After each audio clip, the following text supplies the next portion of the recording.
Quella cuciniamo insieme ad Andrea, gelo di mellone. Curiosi? E allora? Amonin in cucina. Avete capito perfettamente, non è un errore di pronuncia. A Palermo l'anguria, nello specifico stiamo parlando dell'anguria, la chiamiamo mellone, con due, tendiamo sempre a mettere il rafforzativo, per cui devo dire la verità, sconosco le origini del perché viene chiamato mellone, e comunque ed è giusto che siccome è un dolce tipico palermitano, le tradizioni devono essere mantenute, compreso il lessico e quindi il linguaggio specifico del prodotto, in questo caso della ricetta che andremo a trattare. Non mi va assolutamente di storpiarla per farla capire al mondo intero e chiamarla gelo di anguria. Non renderebbe minimamente l'idea. Si chiama gelo di mellone. Precisazione, adesso andremo ad eseguire la ricetta. Quello che ci occorre ovviamente è un'anguria, mellone, un passaverdura e cominciamo a ricavarne fuori il e non un frullatore o un mini pimer con delle lame.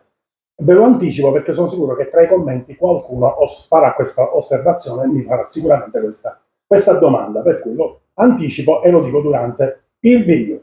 Vedete questi semini qua? Verrebbero triturati dalle lame e andrebbero ad inficiare il risultato finale del nostro succo, anche se poi alla fine lo andremmo a passare. Rischieremmo comunque che il sapore amaro dei semini andrebbe ad influenzare il succo di anguria. Quello che invece non accade se lo andremo a passare al passaverdura. Quindi andiamo adesso a tagliarne tanti tocchi e a ricavarne 1 litro di succo di anguria.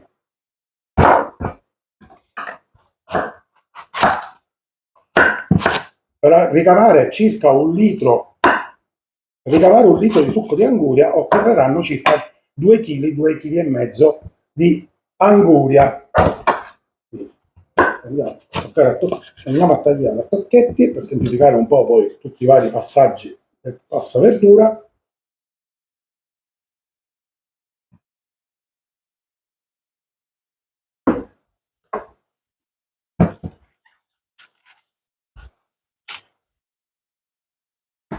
Ok, adesso, come vi dicevo, passaverdura e inseriamo al suo interno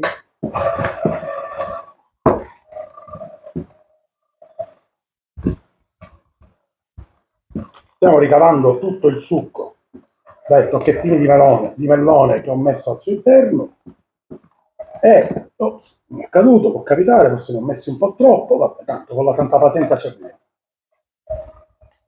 Vi dicevo, questo è un tipico dolce ovviamente estivo, stagionale, a Palermo se ne fanno grandi scorpacciate, si usa fare pure le tartallette, quindi sarebbe della pasta frolla farcita con questo gelo, poi si fanno i classici bicchierini, che è quello che farò oggi io, che si servono sia in pasticceria che nelle varie case. Sostanzialmente, dicevo, questo dolce viene fatto appunto nel periodo estivo, è un periodo ben preciso, quantomeno le origini dicono ciò, adesso lo fai tutta l'estate senza problemi.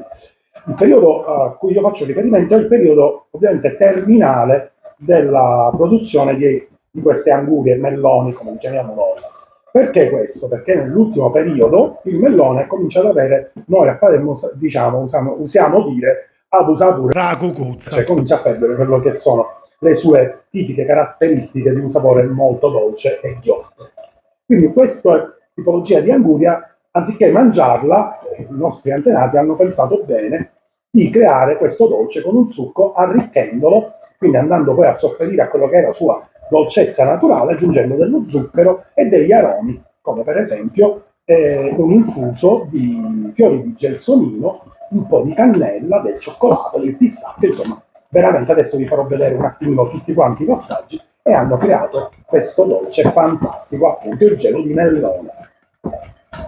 Ormai oggigiorno il problema non si pone, la gente ne ha voglia già il mese di giugno, addirittura sono in primi e se lo prepara ugualmente. Quando è stato creato invece appunto per cercare di evitare di buttare questo frutto stupendo, e l'hanno appunto lavorato nel modo in cui vi dicevo, nel modo in cui io sto facendo. Quindi si potrebbe anche dire che è una ricetta antispreco. Ok.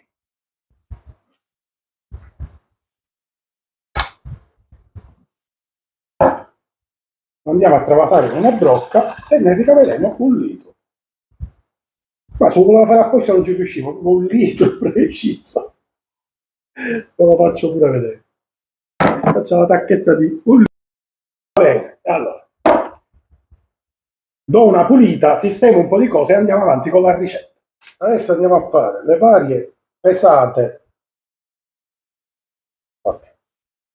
Cominciamo con lo zucchero. Troverete tutte le dosi scritte nella descrizione del video, quindi adesso io vi ho soltanto detto un litro di succo di anguria. Dell'amido di mais servirà appunto ad addensare, alla stessa consistenza del budino.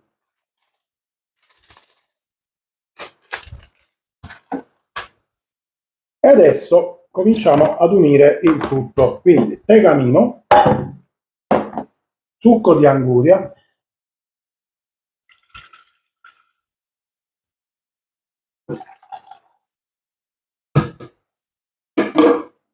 poi inseriamo prima l'amido di mais,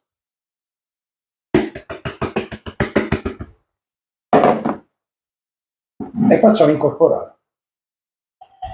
Mi raccomando, questa è un'operazione che va fatta molto molto bene, altrimenti restano i grumi. Quindi, siccome è ancora freddo, dedicateci qualche minuto. Poi, fatta questa operazione, adesso inseriamo poco poco di cannella, altrimenti va a cambiare il colore, proprio una punta di un cucchiaino.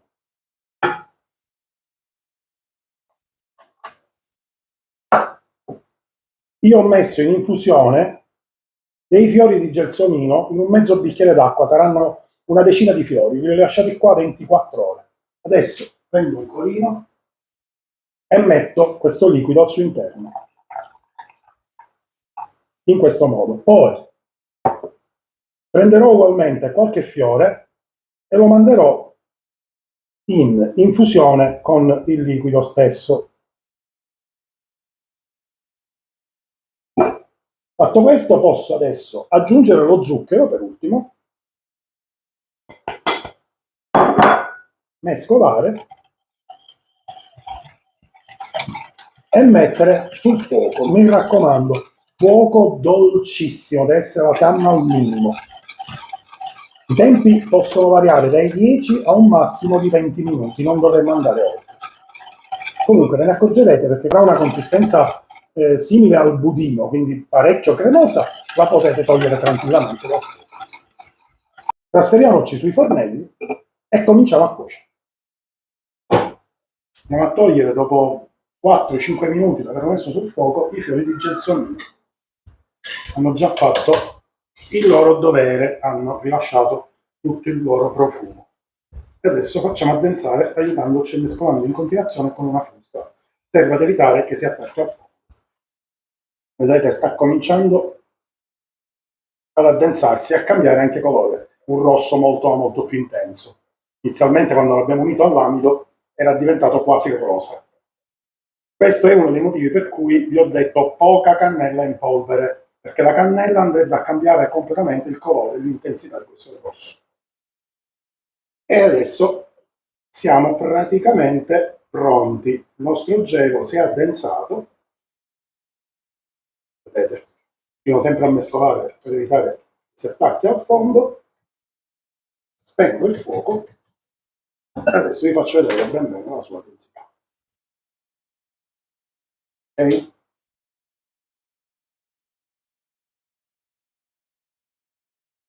Questa è la densità che lui deve avere. Fatto questo, lo togliamo dal fuoco e lo lasciamo riposare per un 5-6 minuti. Continuerà un attimino ad addensarsi. Prepariamo le coppette. Abbiamo fatto leggermente intiepidire, lo mettiamo nelle apposite ciotoline.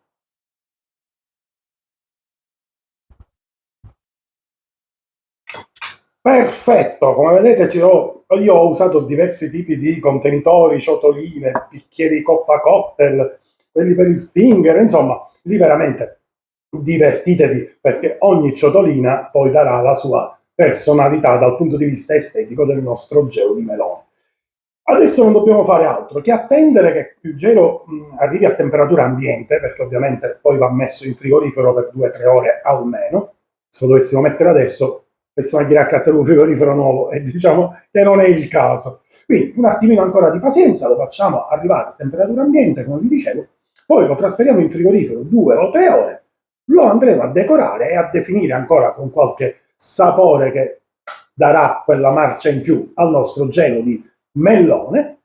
E poi, o solito che farmi sacrificare, lo dovrò assaggiare per voi, ma credetemi, anche questa volta è una di quelle ricette più che collaudate e già so di che sapore stiamo parlando e già so che sarà un gelo buonissimo. Adesso vi rimando ad attendere appunto queste 2-3 ore, o solito 2-3 ore, non per voi, 2-3 ore per me, per voi soltanto pochissimi secondi. Ci rivediamo qui tra un po', quindi un minute, se no perdete la parte finale. E rieccoci qua, come avete visto per voi soltanto pochi minuti, per me circa 2 ore e mezza, ma veramente come vi dicevo ne varrà la pena, questa attesa sarà poi ben ricompensata perché il nostro gelo di mellone è bello e che è pronto. E adesso lo vado a decorare con un po' di granella di pistacchi, goccine di cioccolato e un fiore ovviamente di gelsomino. Aggiro un po' di granella di pistacchi, cioccolato fondente almeno 70%, e per ultimo un fiorellino di gelsomino. E adesso che faremo il sacrificare, lo devo assaggiare per voi. E pensate che lo sto assaggiando in una tipica giornata sicula di oltre 35 gradi. Secondo voi, cosa possa aver esclamato dopo averlo assaggiato se non un sontuoso? Beh, davanti!